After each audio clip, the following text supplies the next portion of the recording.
Hi everyone, welcome to episode 3 of my chess rating climb, where I play a game of chess every day and track my progress.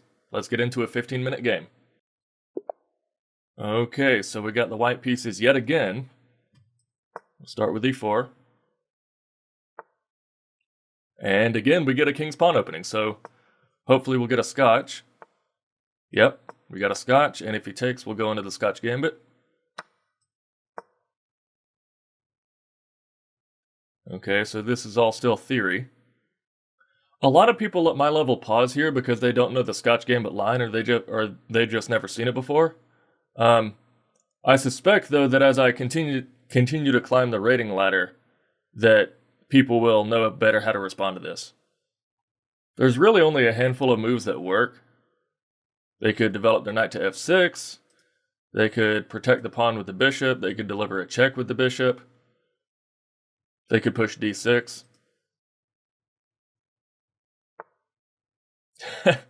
Okay, so they took like over a minute to play h6, which is not the most accurate move because that allows us to just castle, and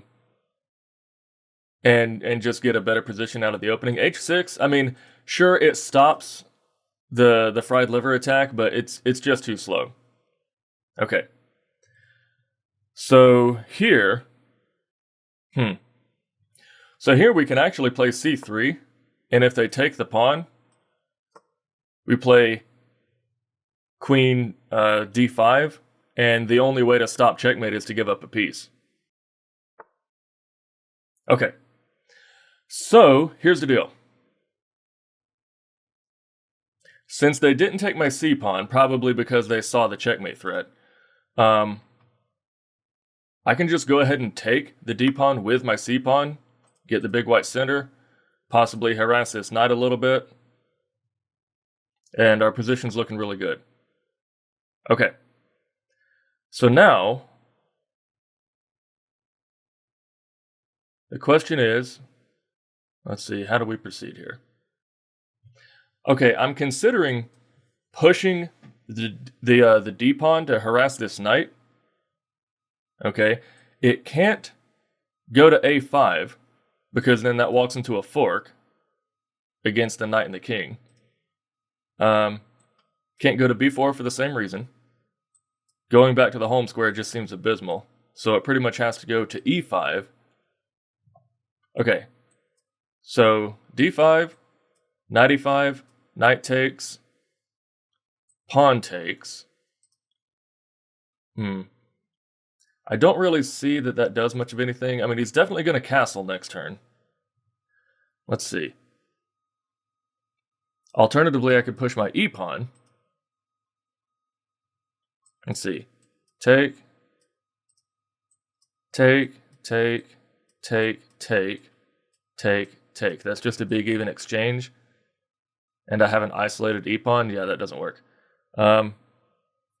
So the next thing is I could either develop my knight or bring my rook to the open file. Let's just bring my rook in. Yep, saw that coming. Okay. So now I can just develop more of my pieces. And eventually I think I have queen b3 ideas as well to possibly target this weak pawn and this weak pawn, depending on how he develops. The bishop doesn't really have a lot of squares. Yeah, I was about to say the light squared bishop doesn't have a lot of squares. So he's pinning my knight, obviously. Can I go ahead and bring my queen to b3 right now? Let's see, if I bring my queen to b3, he could take my knight and double my pawns in front of my king, which I don't want. Alternatively, I could just alleviate the pin by moving my bishop back. That seems a little bit passive, though. Yeah, that is really passive. Although, I think I do actually need to do that because I really don't want him launching an attack on the queen side. In fact, you know what? Just to prevent this knight move, let me go ahead and play h3 right now. And just invite him to take with the bishop. And if he doesn't take with the bishop, I want to relieve that pin somehow. So I'll either bring my bishop back or just bring my queen up to d3. Oh, okay, interesting. So he just offers a bishop trade. Okay, that loses a pawn though, doesn't it? Or no, it doesn't lose a pawn, it loses a piece. It walks into a pawn fork. What am I doing?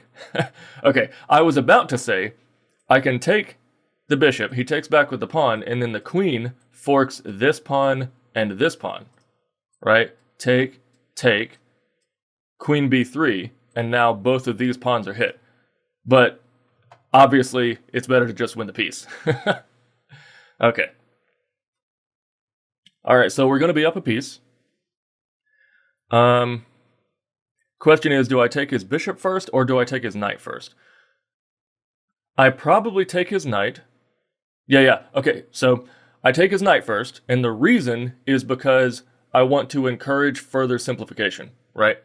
If I take his knight, he has to take back, and then I take his bishop. So instead of being up a piece, I'm up a piece plus an additional trade of knights, which is just better for me. So yeah, we're going to take this knight. He's going to take back, then I'm going to take his bishop.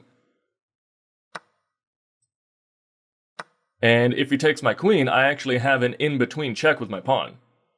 So yeah, this was looking really good for me. Yeah, and he saw that. But now, I still have an in-between check just by taking this pawn here. Okay, so the question is, do I want to trade queens or not? I would probably be winning if I traded queens, but is it worth it just to keep up an attack? For example, I could play that queen b3 move that I just mentioned to threaten this pawn. He has to respond to that. Then I develop my bishop and bring my rook to the open file. Yeah, that actually looks really good. Queen b3, I also create a battery with my bishop in case that comes up in the future. He has to respond to this threat. Then I'll develop my bishop and bring my rook to the open file, and we're cooking. Interesting. Very interesting bishop move. Okay. So, I can obviously take the b pawn with my queen. Is that a poison pawn? That's the question. Is that a poison pawn? I don't think it is. I think I can just go ahead and snap that off. I mean, granted, I am delaying my development a little bit. So the question is it worth delaying my development to grab an extra pawn? Because I'm already up a piece. It's not like going material grabbing will secure my victory that much. But I think I can go ahead and grab it, because even if he attacks my queen, I don't think he can trap my queen or win a pawn back or anything like that. Because if I take this pawn, he attacks my queen with his rook, and I move my queen out of the way, say to a6 for example, he can't take my b pawn because it's protected by my bishop. And he also can't do anything to trap my queen as far as I can see. He's not threatening my f pawn, right? If he brings the queen down to d4 to threaten checkmate, then all I have to do is attack it with my bishop. So that's not a threat. So yeah, let's go ahead and take the pawn. Although realistically, if he threatens my queen with the rook, well, okay. I was about to say if he threatens my queen with the rook, I would have moved my queen to c6, but he moved his queen instead. Okay. So, how are we going to handle this? Well, I have to move my bishop, obviously. I have to move my bishop. Well, no, I don't have to move my bishop. I could just protect it with the queen, right? I could protect it with the queen.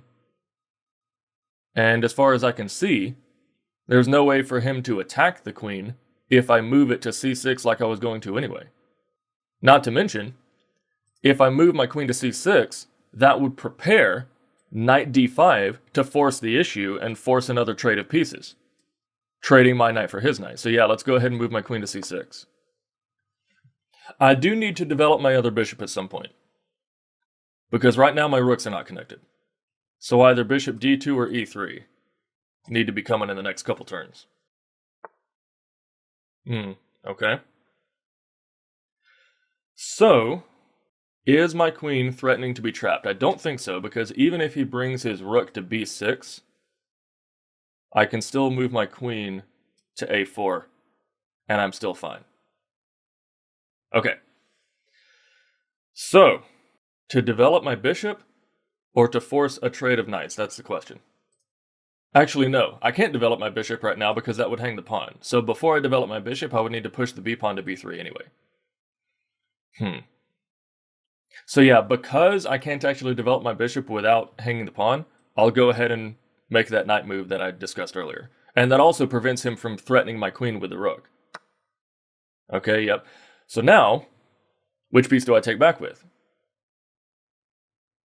I think now I take back with the bishop, just because that will allow me to offer a queen trade at some point on the e6 square if I choose to do that later.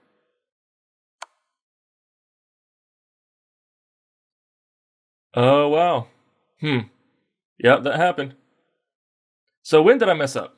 Hang on a second. Oh, that knight move was a blunder. Yep, that knight move was a blunder. I just realized that. I failed to realize that the bishop and the rook were both eyeing that f-pawn. Yep, I failed to realize that. Because after that knight takes, I have to take back, and that opened up an attack on the f-pawn. Okay, so now I'm going to lose my rook. But the thing is, I should still be winning, because even after I lose my rook, I'll just be down in exchange. Well, this is actually kind of tough. Because if I move my king to the h-file, he takes my rook with no compensation. And I'm left with 1, 2, 3, 4 pieces to his 1, 2, 3 pieces. Oh, well, okay, so here's the thing. I'm already up a piece anyway, so even if I do lose my rook for the bishop right now, I'll still have 2 bishops for the rook. Right? I'll have 2 minor pieces for the rook, and I'll still be winning. But the question is, if I move my king to the f-file, and he takes my rook, that will allow me to take back with the king. That'll allow me to take back with the king, but I also don't want to walk into a discovery. If I move my king to f1, where could he move my bishop to do a discovered attack that would be really devastating? Honestly, not a whole lot. Not a whole lot, because if he moves his bishop anywhere off of the f-file without actually capturing my rook, all I have to do is slide my king to e2, and he doesn't have any other checks. Actually, no. He does have a check with the rook. Okay. So, king f2, slides the bishop back with some kind of discovered attack. I move the king up. Well, no, okay. Let's think about this. King f1, bishop back somewhere, king e2, rook f2, check. I hide my king over here. That's looking really risky. That's looking really risky. So do I give up my bishop to avoid any kind of mating attack? Or give up my rook, rather? Because if I go here, I'm offering a trade of bishop to rook. I don't see any kind of mating attack, honestly.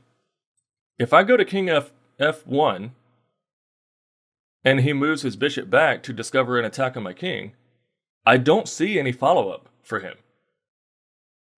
Oh, but what if he does this? What if I go king f1 and he doubles up the queen? No, he can't double up the queen. What am I saying? Okay, yeah, because both of these squares are protected by my pieces. So forming a battery with the rook and the queen, that's not going to do anything. Okay, yeah. So in that case, I do move my king over. And I'll go ahead and pre-move the takeback. I would assume that he's going to take my rook with his bishop.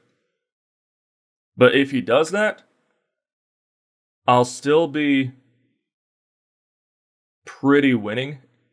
Yeah, because if he does that, I'll have 1, 2, 3, 4 pieces, and he'll have 1, 2, 3 pieces. So I'll still be up 1 more piece, and I'll have the bishop pair for the rook. Yeah. Okay. I did spend a lot of time on that move, so I might have to start speeding up. Okay, so he did take my rook. So now, I don't really see much of a mating attack. The question is, do I move my king or do I block with the bishop? Or I could just block with my queen, honestly.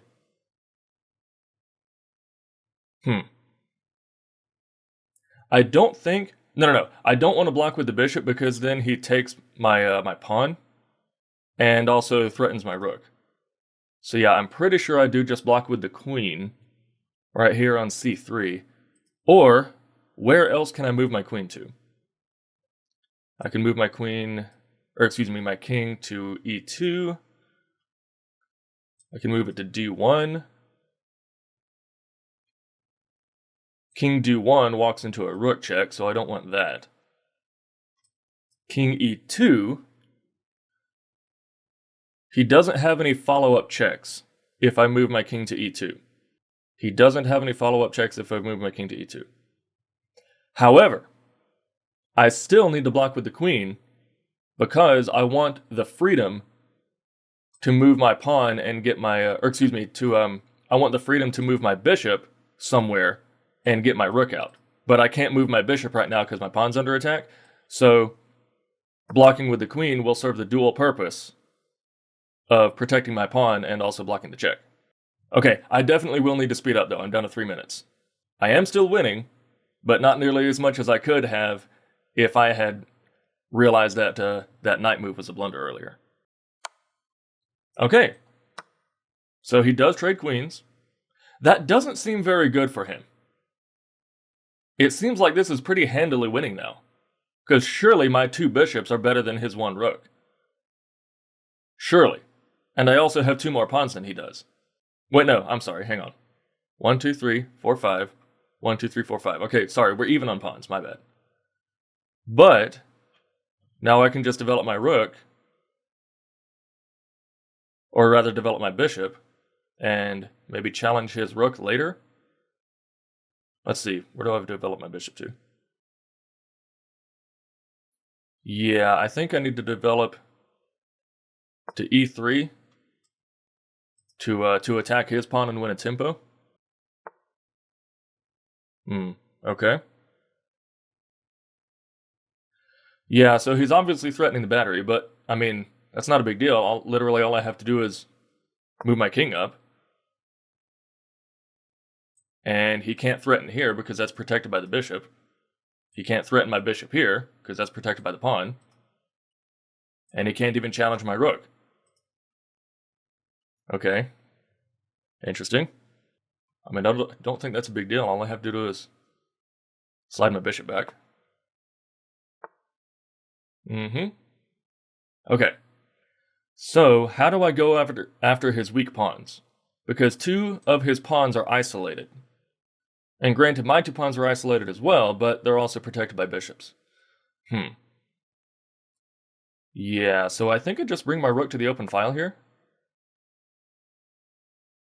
Like, sure, he has this battery with the 2 rooks, but I mean, it's literally not doing anything. Because my pawns and bishops are doing such a good job controlling those important squares. Okay. Yeah, that doesn't surprise me. Okay, so he's obviously threatening to push his A pawn to challenge my bishop. I don't think that's a big deal, though. I mean, I can just move my bishop out of the way. And in fact, later, I'll be able to move... Yeah. Okay, so I'm going to move my rook up to d7. That way later, I can challenge his rook against his pawn and essentially force a trade of rooks. Yeah. So the question is, where do I put my bishop? Back to c2 seems a little too passive. I think I'm going to move it right here. Interesting. Okay.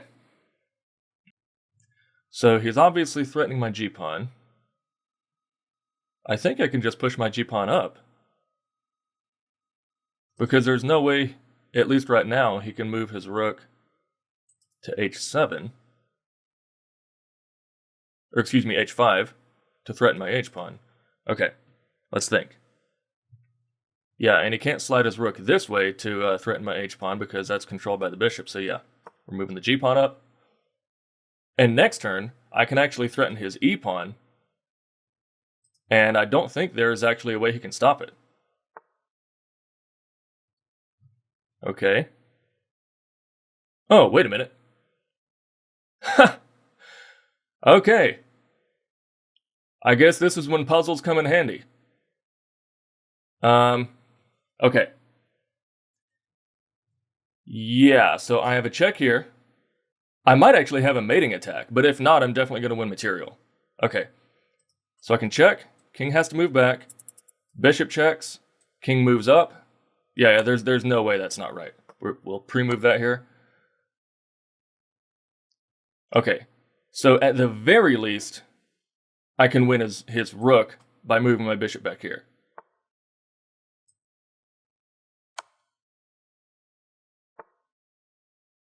Yeah, I don't see an immediate checkmate, but I think just winning his rook is good enough. I would have looked for a checkmate if I had had more time, but I don't. Okay, and now I can just win his pawn, and yeah, this should be a pretty easy conversion as long as I can play accurately under time pressure.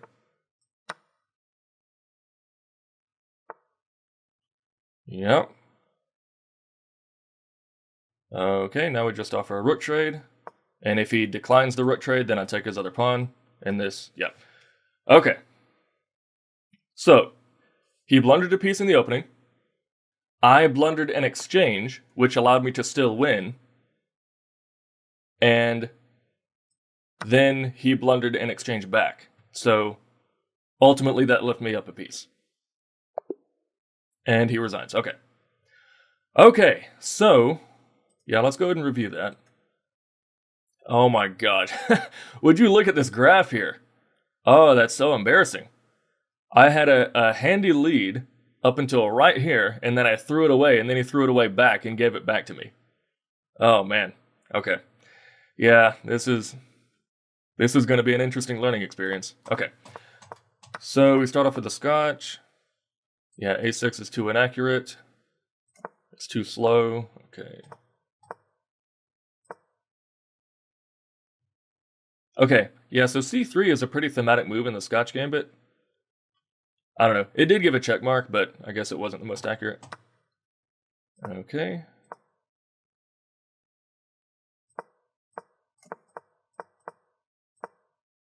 Yep, and there was the blunder. Winning the piece.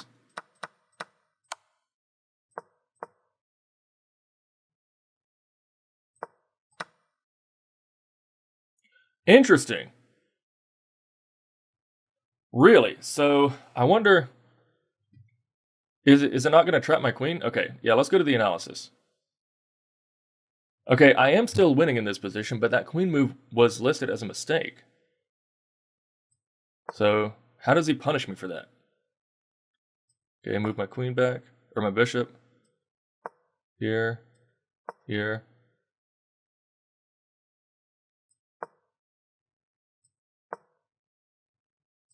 Okay. Yeah, it seems like it's just more of a positional mistake than anything else. Because, I mean, the computer isn't really showing me any way that white can necessarily like immediately punish me for what I did, right? So yeah, it's more of a positional mistake that a computer would recognize as a mistake, but from a human perspective, I think that seems very natural. Okay.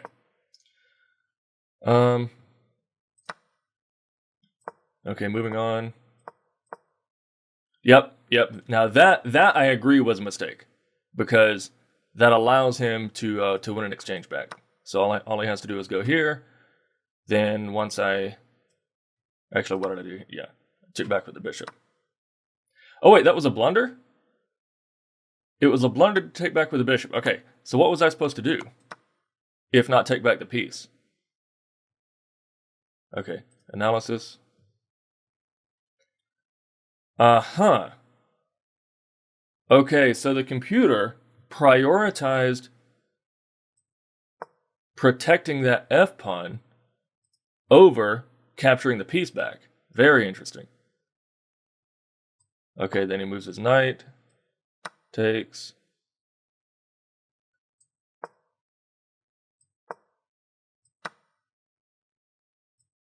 Okay, yeah, and this is just an even game. This is just an even game. Okay, yeah, so the computer prioritized protecting that f-pawn over capturing the piece back. Okay, fair enough. Let's see. Ah, so the king move was a mistake. Okay, so what was I supposed to do here? What was I supposed to do here? Oh, okay. All right, so that's how black punished me for it. Okay, fair enough. Yeah, by forming that battery here. Now, when the bishop takes my rook, I can't take back. Okay, now move the king up, and then he just gets a free rook for no compensation. Okay, but if you move the queen there, what if I move my bishop here? Still a mistake because he discovers the check, and now it's just mate and 4. Okay. Yep. Okay, so what if I move my bishop? Well, let's see. The computer is actually trying to decide between here and here. Okay, so what about that? Here, here. Yep, and then I lose my queen. Wow. Okay, so my intuition was actually right. I talked myself out of it, though. I figured that moving my king here would have been dangerous. But I didn't see the follow-up, and apparently there was actually a follow-up that would have been really punishing that my opponent didn't actually find. Okay, so if I go here, and he takes this bishop, yeah, and see, now black's just straight up winning because I can't get the exchange back anymore. Yeah, so that knight move was a really big blunder earlier. Yeah, this move should not have been labeled as a mistake. That move should have been labeled as a blunder. Wow. Yeah, I definitely did not see the punish for that.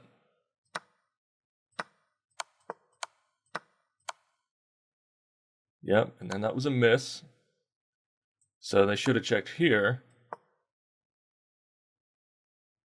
And then check with the rook. King up. Yeah, this is just devastating. This is absolutely devastating. Yep, and then he wins my other rook. Yeah, okay. Yeah, there's no way I would have survived that. No way I would have survived that. That's crazy.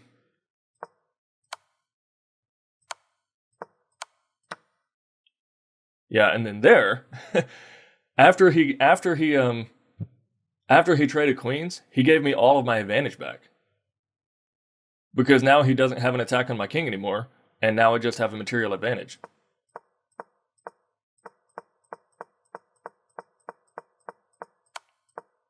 Wow, that's crazy.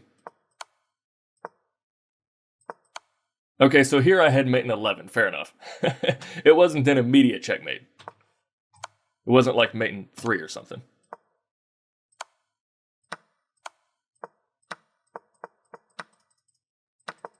Okay, I do want to see here, though, that taking the bishop actually wasn't the best move, or taking with the bishop wasn't the best move. It just wanted me to check again. Bishop back. Here. Here.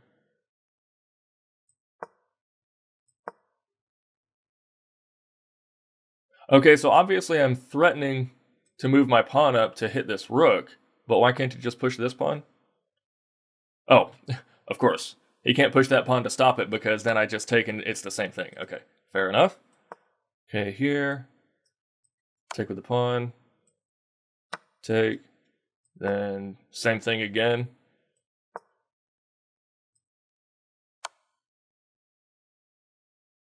And that's checkmate because this square is controlled by the other bishop.